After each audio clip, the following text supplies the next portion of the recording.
What era did you study? I studied the Mayan era. What were some of the inclusion of the Mayan people? They farmed crops and they invented the calendar. What was the most thing you learned about the Mayans? How they sacrificed people when they lost a ball game.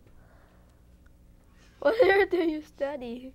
The era that I've been studying is the Aztecs, which started at 1430 and ended at 1521. What did you learn about Aztec culture?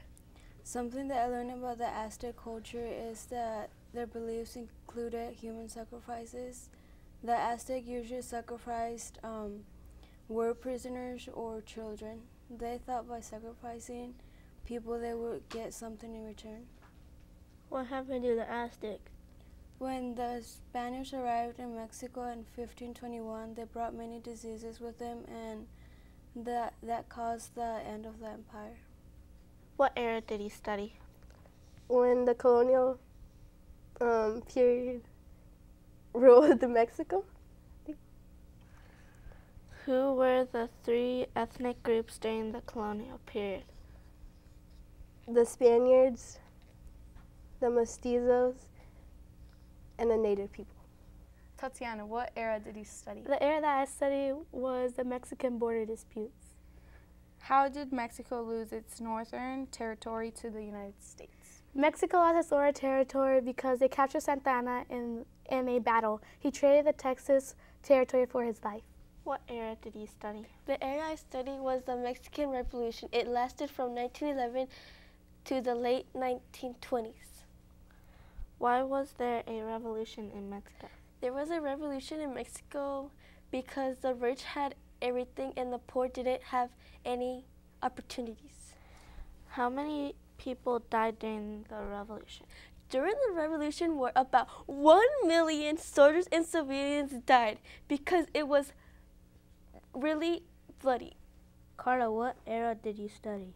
The era that I studied was the position of the PRI during the 1980s. What is the PRI?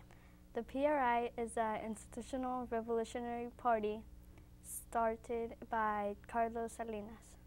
How long were they in power? The PRI was in power for 71 years. Why did people vote out the PRI in the 1990s? The people voted out the PRI in the 1990s because they kept promising the economy would improve, and it didn't. Maite, what era did you study? The era I studied was current times in Mexico. How is the Mexican government organized? The Mexican government is organized by first the president, then the Supreme Court, and then the Senate. What are the biggest challenges to Mexican people face today? The biggest challenges that Mexico faced today are NAFTA and drug gangs. NAFTA was a trade law that was supposed to make more jobs in Mexico, which it did. Unfortunately, the jobs did not pay well. Right now, the drug gangs are a huge problem. I'm sure you have seen them in TV.